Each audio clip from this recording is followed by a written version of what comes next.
Hello everyone, this is DJ. You're listening to another edition of the DJ Doran Show, and I'm actually trying to video the show as I do it. So be patient, be forgiving. I am completely and totally intimidated by it. So anyway, I'm gonna try and do it. So today's show, I originally was going to do a Pride Flight update, and I had it all planned out. I was gonna talk about my frustrations with Pride Flight and some of the things that I'm dealing with regarding that whole project. And I decided to scrap it because I came across this thing, it's called the Good News Network.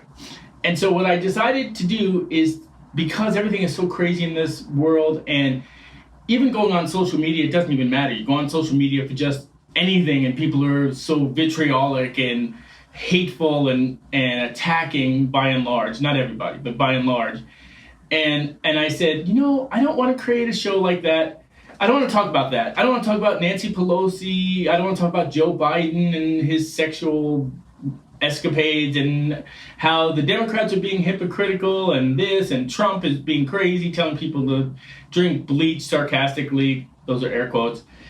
I didn't want to talk about any of that because, quite frankly, I'm fucking over it. And I'm burnt out by the negativity that I hear in the news, and especially on social media. So today's show, we're going to talk about positivity.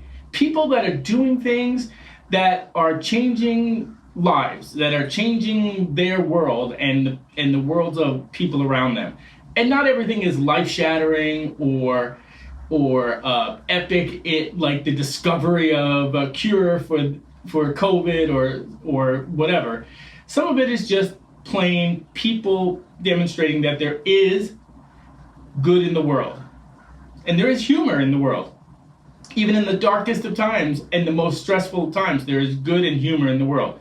So bear with me as I try and manage multiple technologies, and I hope I don't screw anything up. So I'm going to minimize that, and I'm going to open with this. Okay, so the first thing I'm going to start with today is a story that I'm looking to see when it came out, but I want to say it had to be this year. It doesn't have a date, so I apologize if I don't get the date right. But the title of it is June 18th in 2019, so it was last June. And it says, "Man goes viral for giving out free dad hugs to people who needed them at Pride Parade." And I thought, okay, that might be an interesting story. Let me read about it. There's a picture of a older gentleman hugging a guy and then another young lady. And I'm just going to read the story, and hopefully you enjoy it. So Scott Dittman, Howie, as he likes to be called, doesn't have to be related to these people in order to show them some good old-fashioned fatherly love. Dittman took up the role of being a surrogate dad for strangers last June, when he attended an LGBTQ Pride Parade in Pittsburgh, Pennsylvania, wearing a t-shirt that read, "Free Dad Hugs," in quotes. Dittman wore the shirt because he had an inkling that there might have been some parade goers who had experienced familial rejection over their sexuality, and he turned out to be right. In total, Dittman says that he gave out over 700 hugs over the course of 2.5 hours, though there were many youngsters who were simply happy to have a hug. Because what kid doesn't want a hug? He said that there were two people who had particularly emotional reactions to his embrace. He went on to describe his experience with those two people and the hugs in a powerful Facebook post that went viral. The first hug came from a man who tearfully told Dittman that he had not been able to speak to his parents since they kicked him out of their house for being gay as a 19-year-old. I want to expand on that a little bit because I just don't get it. Why, as a parent, would you kick your child out of your home and throw them to the wolves of the general population, completely unprepared to fend for themselves and earn a living and provide for themselves, knowing that in advance that is what they were going to be facing? Why do you do that? Why would you do that to your own child? I don't get it. I didn't have that experience, thank God. But I know of people that have had those experiences, and it's horrific. The other hug came from a woman who simply hugged him with everything she had. And her story, he said he didn't know the specifics, but he knew that she saw him from across the street, and he wasn't really paying attention. By the time she got to me, he said, she had tears in her eyes, and she hugged me with everything she had, and I hugged her back. She held on for so long, melting into me, and thanked me endlessly, he said. Dipping into this post with a plea for his fellow parents to stick by their kids, no matter their sexuality. 100% agree. And if by chance anyone knows these folks, he goes on to say, let them know that they can reach out to him at any time when they need a surrogate dad to talk to, and he'll be there. I read that and I got kind of emotional about it because it reminded me of two things. One is that there are people in our community that are disconnected from their family. The things that I take for granted, the things that I think that many of us take for granted, some people don't have that. They don't have family members that invite them for barbecues. They don't have family members that tell them they love them. They don't have family members that they can talk to about their lives or share their lives with. And the other part of it, I was trying to remember a quote, and the quote goes something like, be kind because you never know what battle that person is fighting. You might walk by someone and they have a stone face, or they may look miserable, and you think, oh man, what an angry, unhappy person, but you don't know what battle they're fighting. And so it just reminds me that kindness doesn't cost anything, even to strangers, and that something as simple as a hug can make all the difference to that person. And it may not change your world, but it could change theirs. So that's my first story, and I thought that was a really touching one, and I really liked it. So now I want to go on to a couple of others that I want to try out here. This is one that I think is awesome. An unexpected benefit from COVID-19. I don't know, you can't see this, but maybe the iPad's picking this up. My DJ Doran Show coffee mug and my delicious hot coffee with sugar-free hazelnut creamer. It's delicious. Just what I needed. It's kind of a gray, overcast day here in Chicago. Okay, so here's the headline. Air pollution in major world cities has dropped by as much as 60% during COVID shutdowns, says a new report. As the world continues to wait out the worst of the coronavirus outbreaks, this new report says that air pollution is falling to record new lows in some of the most polluted global cities. This week, IQ Air, a global leader in air quality data and solutions, published COVID-19 air quality report that shows that air pollution levels in 10 major global cities have dropped by as much as 60% during government-mandated lockdowns due to the global COVID-19 pandemic. The report, it goes on to say, the report examined fine particle pollution PM2.5 in 10 cities while lockdowns were in place compared to the same period in 2019, as well as during the same periods in the previous 4 years. Cities included in the report are Delhi, which is notorious for pollution, London, Los Angeles, New York City, Madrid, Mumbai, Rome, Sao Paulo, Seoul, and Wuhan. All cities included in the report, except for Rome, experienced a reduction in air pollution levels during lockdown periods compared to the same time periods in 2019. The most dramatic drop in air pollution occurred in cities with historically high levels of PM2.5. Delhi, in India, experienced a 60% reduction in PM2.5 readings compared to the same time period in 2019.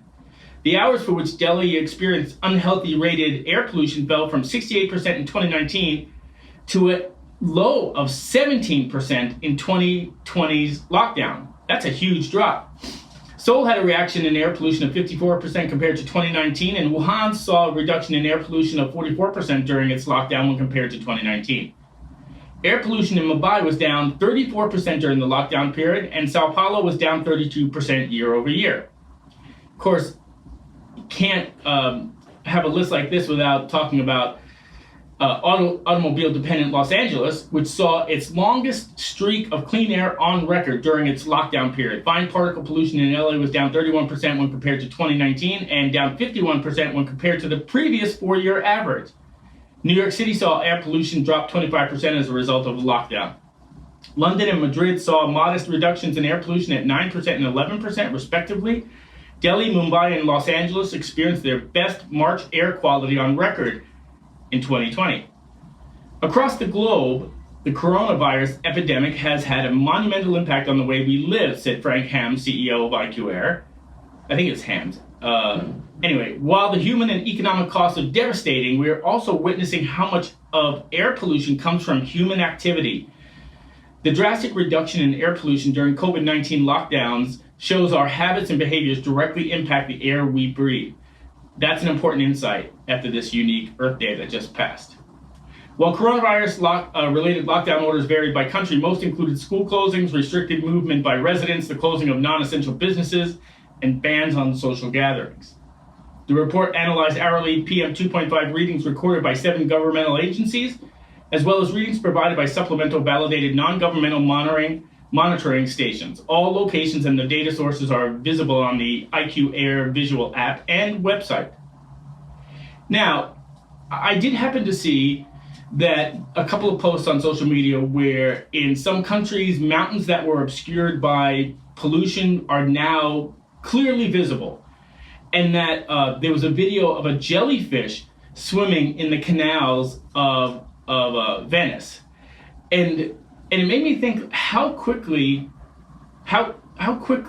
Mother Nature would reclaim the earth if all the people disappeared. Kind of interesting, don't you think? But I think that, we always say the COVID-19 is inconvenient and it's an economic disaster and all of that is correct. But there is some positive news as a result of this, and that is that we're learning, like the article said, how much our population-generated pollution does affect this earth. And maybe that will, knock people in the pants to be more mindful of our environment, including me, who's notoriously not really environmentally conscious, if you will. I see it there, but I don't really practice it. So that's a really interesting story, and I thought that was fascinating. I want to find a story that I was looking at earlier, and it was this little kid in, I believe, Canada, and he had like this little stand. So instead of selling lemonade, he sets up a drive-by joke stand to spread laughter during the shelter-in-place or quarantine. So let me read that really quick. This is coming out of coming out of Canada. It says, instead of selling lemonade, boy sets up drive-by joke stand to spread laughter during quarantine.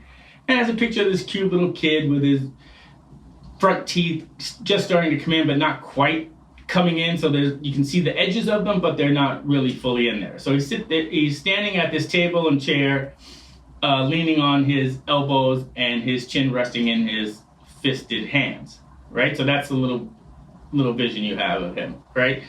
First of all, his name, if I could get this, I'm going to say Kelsey McLaughlin, right? KELSEAMCLAUGHLIN, and he's on Instagram.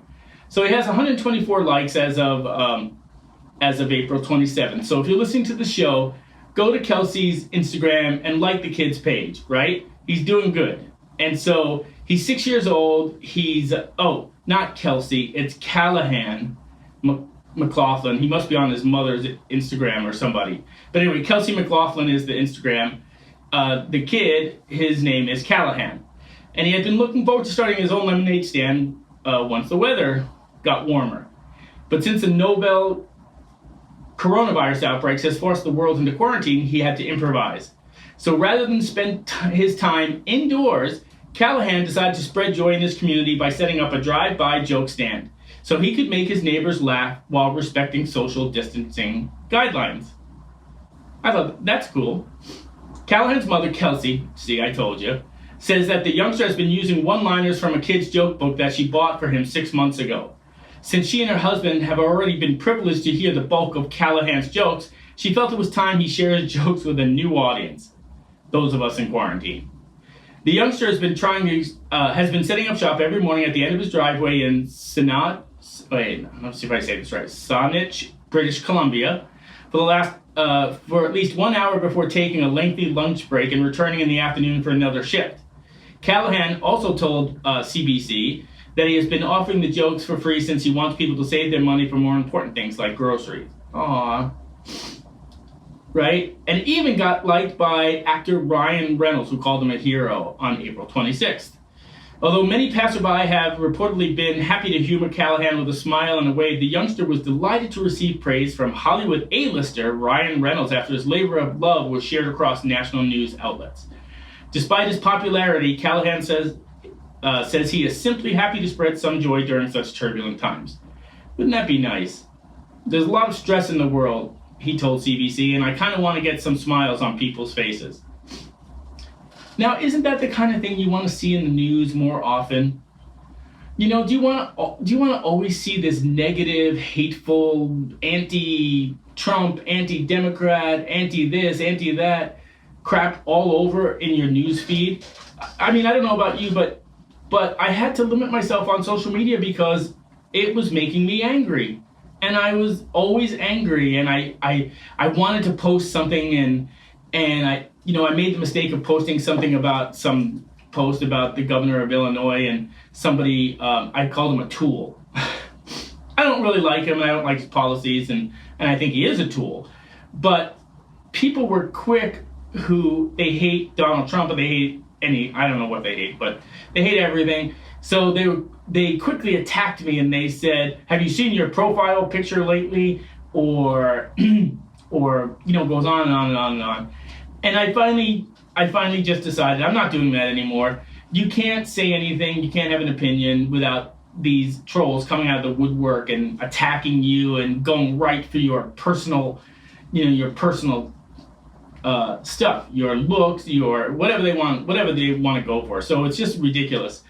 So I will talk about politics on occasion because it's important to be informed and educated about the issues that we are currently facing.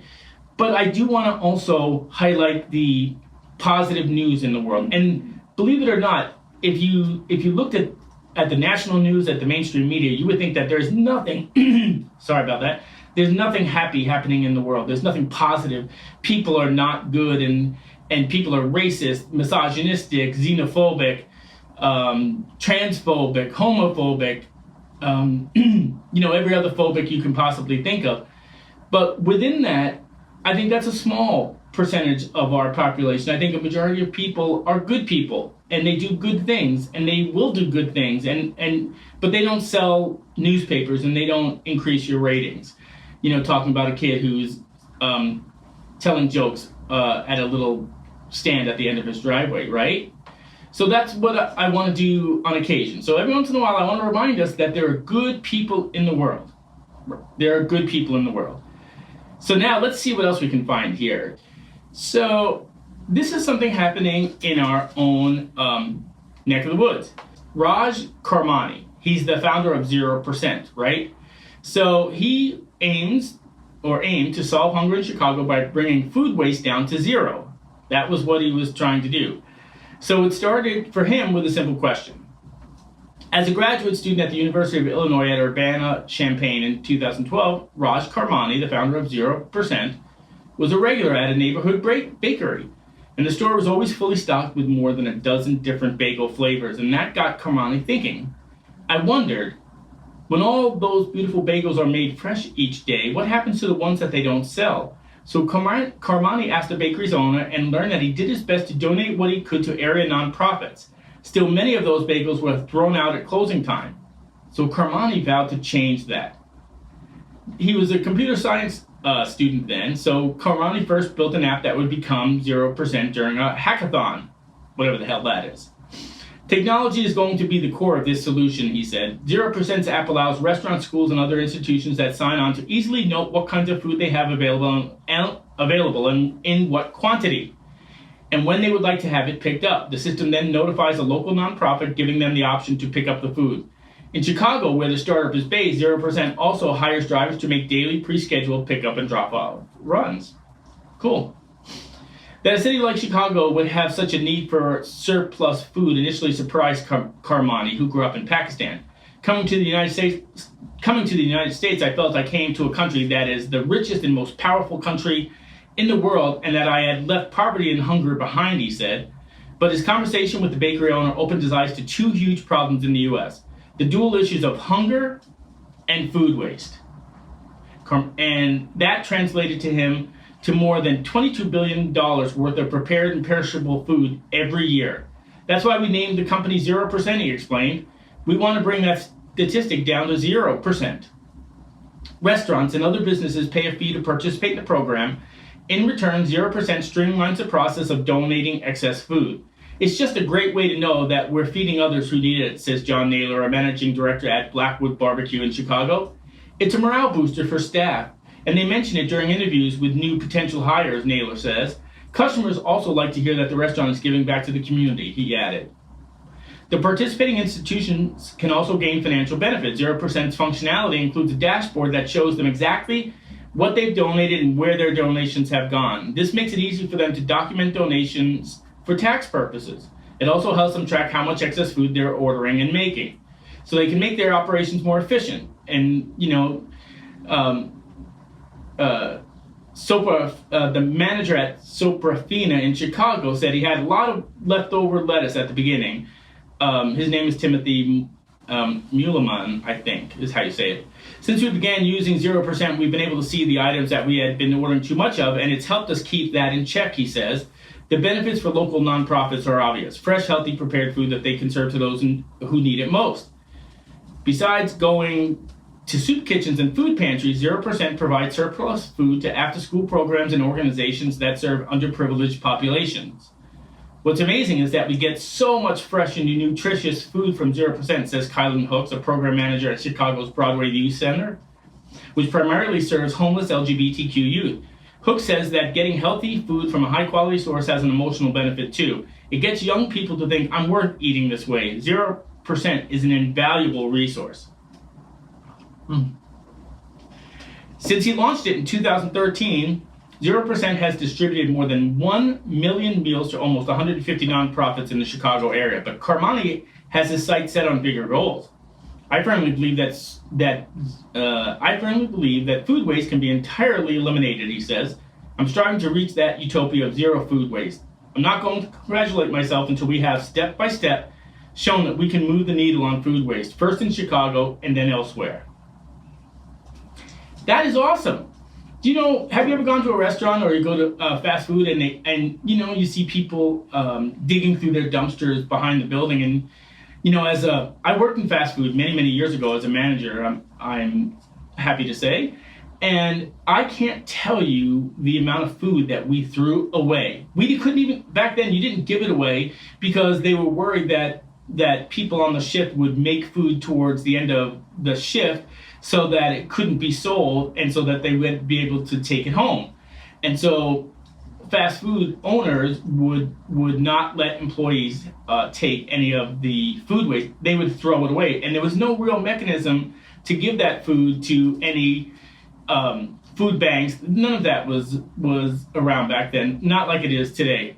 So this is a really cool story that makes you realize that, and something he said that I thought was really apropos is, we're one of the wealthiest countries in the world.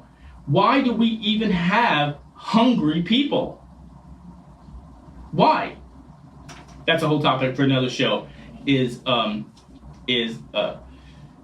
hunger in the United States, which to me is absolutely criminal, So that's that story.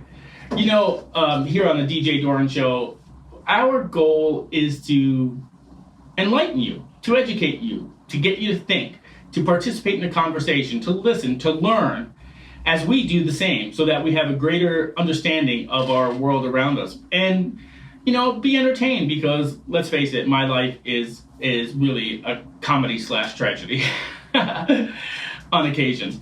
But for the most part, I never want to stop learning. I never want to stop challenging myself. And I'm in the middle of some things right now that are challenging my core beliefs, my core value structure, my core thought processes, and I never thought at 59 that I would be in this position. And here I find myself, reinventing myself again at 59. Sorry, I had to scratch my ear. I wasn't picking my nose, I was scratching my ear. So anyway, so that's good for him. I really enjoyed this story. I think so far my favorite one is the hugger, because, I'm a hugger. I grew up in a big Italian family, and so we always hug. So let's see what else is happening in the world that's recent. Rainbow Railroad. Have you ever heard of that? I never heard of that. But the Rainbow Railroad has been helping LGBT citizens escape oppressive nations to freedom and sanctuary. Right. As tough as we have it here in the United States, there are many LGBTQ plus people across the globe that have it far, far, far worse than we do. And we need to be reminded of that. And this is the article that was written that I want to share with you that I think is really worthwhile. Though many Western countries have come to embrace equal rights, and that's where the Rainbow Railroad comes in. Similarly to how the Underground Railroad helped African American slaves escape to freedom, the Rainbow Railroad is a nonprofit that has been helping hundreds of LGBTQ people from around the world escape their oppressive governments. Over the course of the last 5 years, right, so this was in 2019, so it'll be 6 years now, the organization has facilitated the evacuation, transportation, and resettlement of almost 550 people. In 2018 alone, the group helped to rescue 198 people. In countries all over the world, lesbian, gay, bisexual, trans, queer, and intersex people live in basic fear for their freedom, their safety, and their lives, reads the organization's website. They often have nowhere to turn because their government and police not only tolerate, but oftentimes encourage this brutality. Rainbow Railroad exists to help these people get out of danger to somewhere safe. It continues, in the spirit of and with homage to the Underground Railroad, the mission of Rainbow Railroad is to help LGBTQI plus people as they seek safe haven from state-enabled violence or persecution. That is a show I want to do. I want to know about them. Let me see if they have a website. I read an article about George Michael, the singer who passed away a year or two ago. And, he had a lot of drama in his life, and, he was always in the news for, being drugs and alcohol and other stuff. But he also had a history of kindness. And he actually helped a lot of people and donated to a lot of causes anonymously. He didn't want to be known. So let me read this. This is he died, I think, in 2016, so what is that, 4 years ago, right? So here's, the article goes on to say, yet another musical legend has joined the ranks of celebrities that have passed during 2016. George Michael, British pop icon and philanthropist, died of heart failure at the age of 53 in his Oxfordshire home on December 25th. First of all, there's so many things wrong with that statement. Number one, heart failure at 53 and on Christmas Day. I mean, I don't even know how to address that, quite frankly. So, though fellow artists and fans alike have expressed their grief, many have come forward with tales of the singer's generosity and kindness. Richard Osman, creator and co-presenter of the BBC One television quiz show Pointless, posted on Twitter saying, a woman on Deal or No Deal told us she needed £15,000 for IVF treatment. George Michael secretly phoned the next day and gave her the £15,000. Sally Hughes, an English interviewer and journalist, said, I wrote in a piece ages ago about a celeb I worked with tipping a barmaid £5,000 because she was a student nurse in debt, and that was George Michael. Several charities geared towards assisting children, the LGBTQ plus community, and cancer survivors also came forward with testimonies of the singer's kindness. George Michael donated millions of dollars to nonprofits such as the Terrence Higgins Trust, Macmillan Cancer Support, and Childline, using royalties from his 1996 hit Jesus to a Child. His only condition was that his contributions were made anonymous. Fellow musical collaborators have also come forward with appreciation for George's personality, like Sir Paul McCartney. George Michael's sweet soul music will live on even after his sudden death, wrote the Beatles member in a statement. Having worked with him on a number of occasions, his great talent always shone through, and his self-deprecating sense of humor made the experience even more pleasurable. As well as being extraordinarily generous, George played a major role in inspiring James Corden's beloved Carpool Karaoke series. Oh, I love that show. George played James' hilariously sassy friend during BBC One's The Late Late Show's comic relief segment in 2011, which eventually developed into a recurring piece. James himself paid homage to his old friend on Twitter. "I've loved George Michael for as long as I can remember," James wrote. "He was an absolute inspiration, always ahead of his time." That's something many of you may or may not have known about George Michael. It just goes to show that whatever you read in the headlines, there's always a backstory. There's always something else behind there, and sometimes it's surprising, and that's one of those stories that surprises you. So this show is not going to be very long because I wanted to do it. I just wanted to read some positive stories about people, and I didn't really want to get into a long commentary to figure out why there are good people and why there are bad people, why people say bad things, why people do bad things. Because good people do things, they just do it, and their actions speak louder than their words.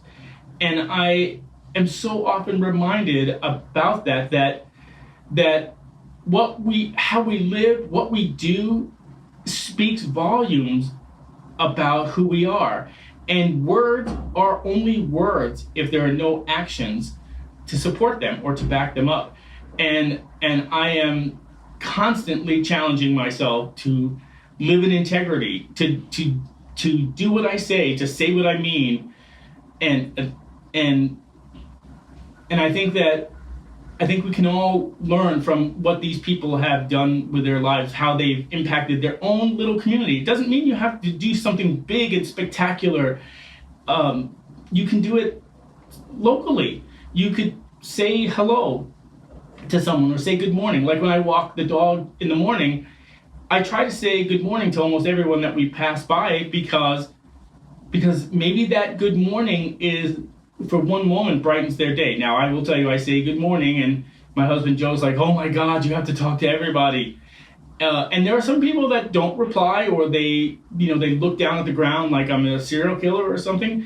But every once in a while, there's a person who lights up with a big smile and says good morning back, and that makes it worth it to me. And that's how you can change the world in your own world first.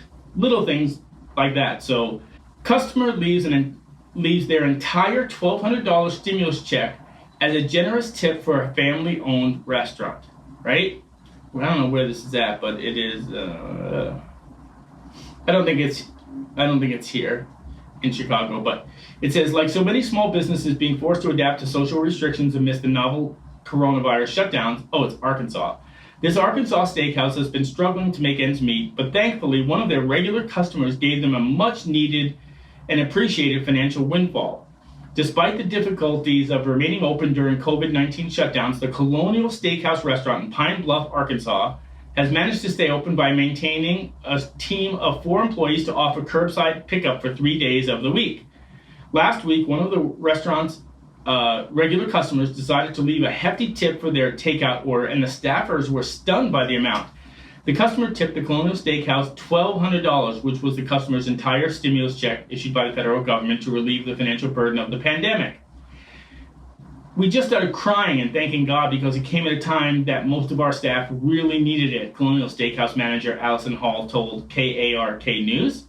Hall went on to say that even though times have been tough on the restaurant, they are ready to reopen when the time comes. And until then, they have been elated to be on the receiving end of such a generous gesture. Is that not awesome? That is so awesome. I love those kind of stories. But this is the one that kind of got me teary-eyed a little bit. I want to read it. This is also from April 21st. And so there was a high school, right, that wanted to pay tribute to their seniors who couldn't have a graduation. And this was in Florida. A Florida high school principal has gone above and beyond the call of duty to honor her graduating students amongst the novel coronavirus shutdowns. Poplar Springs School principal Farika West has been heartbroken over how her senior students have been forced to spend the remainder of their final high school year in self-isolation. all without getting to enjoy such events as a graduation ceremony or senior prom.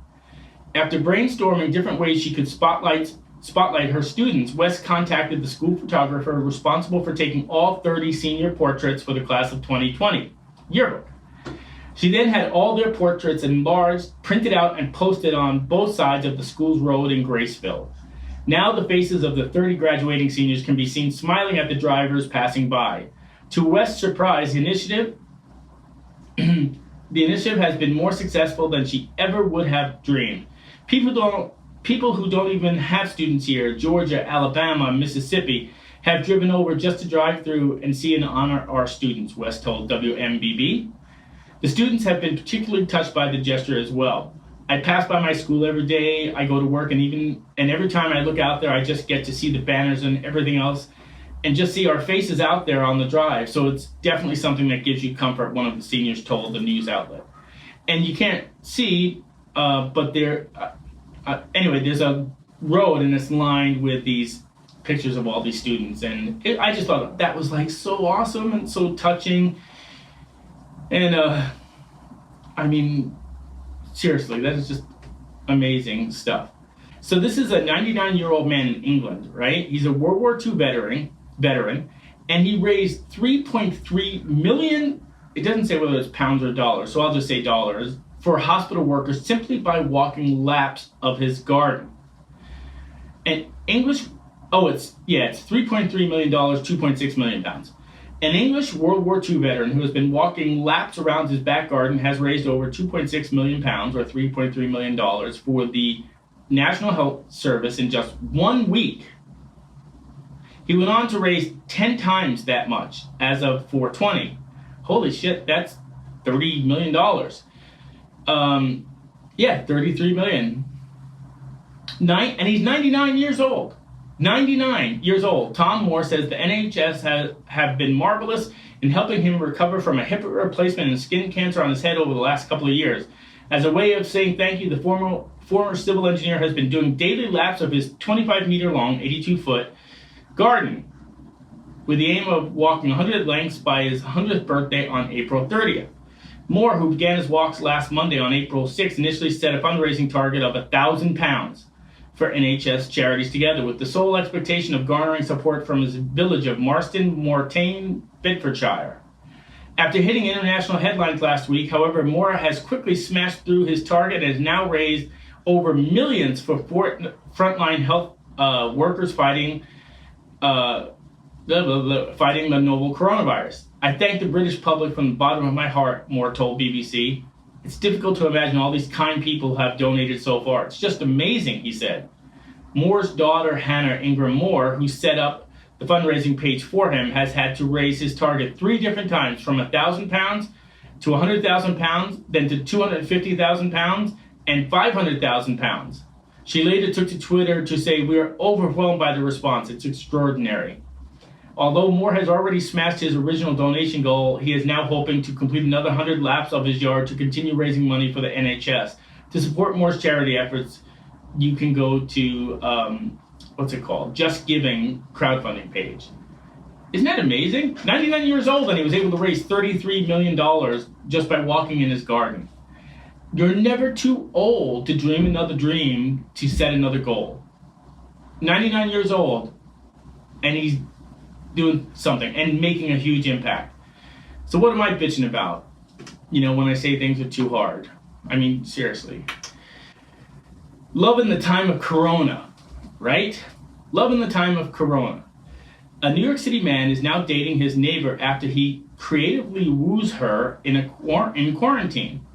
Right? Pandemic or no pandemic, love will always find a way. Just ask Jeremy Cohen, a quarantined New Yorker who is now dating his neighbor after using a drone to give his phone number to the young woman he spotted dancing on a nearby rooftop. Cohen, a Brooklyn-based music photographer and filmmaker who has worked with the likes of Miley Cyrus and Lizzo, was just one of millions of Americans twiddling their thumbs in self-isolation last week when he saw an animated figure dancing with gusto on a neighboring rooftop. "I thought she was really cute from far away," Cohen told the New York Post during this quarantine. "I think everyone is fending for it says fiending for social interaction. I'm not sure what that is. Could be a typo. I was like, oh my God, a girl. I haven't seen one for so long. Cohen then pulled out his phone to document the meet cute that followed. In a now famous series of videos, the two neighbors can be seen waving to one another, although the distance... I hate when the website like jerks around and I lose my place. Although the distance between their building made conversation difficult. Necessity, however, is the mother of invention, as I've always said. And in a flash of inspiration, the video shows Cohen writing his phone number on a piece of paper, taping it to his drone, and using a remote control to navigate the machine through the air towards his brunette belle. Well, just FYI there, Cohen, if you have the coronavirus on your hands and you touch that paper, the coronavirus is now on that piece of paper. Just saying. So Tori Signorella, the dancer in question, now that doesn't sound like a New York Italian, has also racked up thousands of views since posting her own Instagram post of the quarantine disco. I was actually hanging out with my roommate and I was actually doing the dance from High School Musical, Signorella said, referring to the topically uplifting tune, We're All in This Together. I was not expecting to get a phone number out of it, she added. We could see his balcony pretty clearly from where we were on the roof and he basically just kind of shouted over to me. As he narrated the TikTok video, Cohen admitted that flirting is normally daunting for him, but he is also apparently a hopeless romantic, a fact that is clearly evident in the footage that followed. The second installment of Cohen's video series shows the couple sharing a dinner date from across the street as they each sit down to an intimate meal complete with wine and nice tablecloths on their respective balconies, something Cohen had stealthily coordinated with Signorella's roommate. The date's going really well, Cohen later confided to his social media followers. Depending on how long the quarantine lasts, I might just end up in a long-distance relationship with someone who lives across the street. The couple can be seen laughing and clinking their glasses over FaceTime, and by the end of the update, Cohen says he has made up his mind. It's time to take this relationship to the next level, he says to the camera with a twinkle in his eye. So, Cohen's third video installment turned out to be the most impressive of all. And let's see what he did. As a means of keeping himself quarantined, the infatuated Brooklynite steps inside of a giant inflatable plastic bubble before walking and rolling the short distance to Signorella's home. He even brought her flowers, although he later realized that he was unable to give them to her, trapped in a bubble as he was. Upon entering her apartment building to see her rooftop Romeo ensconced in a plastic ball like a human hamster, however, Signorella almost falls to the floor in delight. The two of them were then filmed walking through the neighborhood, enjoying the sunshine and holding hands through the bubble. They even experienced a brief scare with the New York City police crew, only to have the officer admit that they wanted a picture after seeing the couple on the news the night before. I can't believe this actually worked, and yes, this is a true story, Cohen tweeted alongside the video series, which have now been viewed millions and millions of times. If that weren't enough, Cohen has also taken the opportunity to use his new internet fame to promote two worthy causes. A small business booster called Help Main Street and food bank organization Feeding America. He posted links to his Twitter page prior to his third video update saying, so I went kind of viral today, but there's a real virus that is actually affecting a lot of people's lives. So while I try to figure out how to have a virtual date with this girl, here's a few ways you can help. So thoroughly has this lockdown love story captured the hearts of social media followers worldwide. We're expecting a Hollywood adaptation of their story called Love in the Time of Corona in the coming years. That was kind of, hey, you got to do what you got to do when you're single, and you know who I'm talking to out there. One of my friends is single and dating, and that's a whole other show. I think we did a show about that just recently. So this is one way. It's just kind of creative, kind of romantic, and kind of inspiring. So, like Jeff Goldblum said in Jurassic Park, life finds a way. And in this case, he found a way to go on a date with the girl he saw dancing on a rooftop across from his building. Well, I think that we have really touched on some positive things that people are doing in the world in this time of coronavirus and negativity and vitriol. So I hope you'll tune into the DJ Doran Show as we continue to record what we hope is cool and unique content that you can be part of the conversation. I would love to talk to you. I'd love to hear from you. Make sure you go to our Facebook page, message me, go to my Twitter and tweet something to us, or go to our Instagram page and send me a message. All of it is at the DJ Doran Show. So that's all the handles. Until next time, I hope you have a wonderful Monday. Here in Chicago, we have a couple more weeks of this shelter in place and lockdown. I think we can handle it. We've done it for 6 weeks so far. I think we can handle a couple more weeks. But I am so ready to get outside for more than just walking the dog or going to the grocery store. I don't know about you. So we're all in this together. Let's be kind, let's be nice, and remember that there are good people in the world, and don't listen to all the negativity that you see on social media. You've been listening to the DJ Doran Show. Until next time, have a wonderful evening. You can find all the episodes of the DJ Doran Show on my website, djdoran.com, or on iHeartRadio, Apple Podcasts, Google Podcasts, Spotify, Pandora, SoundCloud, Stitcher, Deezer, CastBox, and Podomatic, or wherever you listen to your favorite podcasts. Be sure to subscribe to get the latest episodes as they are available. And be sure to follow the DJ Doran Show on Twitter, Instagram, and Facebook.